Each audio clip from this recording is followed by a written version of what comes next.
First tonight on Eyewitness News at 6. After we presented a USA Today investigation yesterday into a nationwide problem of fugitives escaping state lines and reported on some cases right here in central Georgia, one local sheriff's office says he'll be making some changes in how he handles those cases. Tom George joins us now in the studio with more. Tom? Yeah, as part of our investigation into no extradition warrants, we told you about the case of a man accused of rape and kidnapping in Crawford County in 2009. He was found the next year living in West Virginia. First, after a background check, the FBI told Crawford County that the man had tried to buy a gun there. Then Crawford was notified that he was picked up in a traffic stop. Finally, he wrote to the Crawford sheriff asking him to drop the rape case because he no longer lived in the state. But he was never returned to Georgia to face the charge. That's because the Crawford County Sheriff's Department listed his warrant as Georgia pickup only because they felt he wasn't likely to leave the state.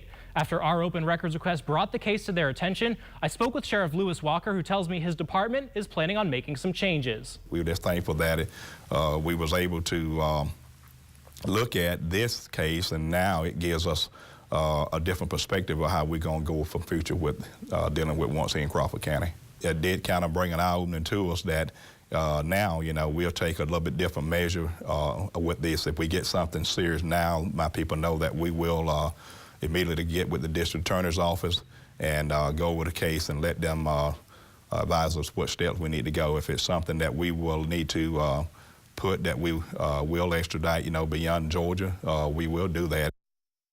After our story aired, District Attorney David Cook said he'd look into the case and seek extradition for the suspect. But after consulting with investigators, he found something else. Turns out the alleged victim also filed an allegation in Peach County and then later asked them to drop the charges. But that was never passed along to Crawford County, so the warrant was outstanding for 4 years. She was surprised that it was still out there. And based on some of the contact that I've seen, just in looking at this case, since it came to my attention yesterday, this really should have been handled back in 2011. Cook says his office is still working to resolve what he says is a large backlog of cases. They resolved 22% more cases last year than the year before. Now, as for the Crawford County rape case, Cook says that will be dismissed. All right, thank you so much, Tom. And as we told you yesterday, a full listing of how your county stacks up with no extradition warrants is on our website at 13wmaz.com.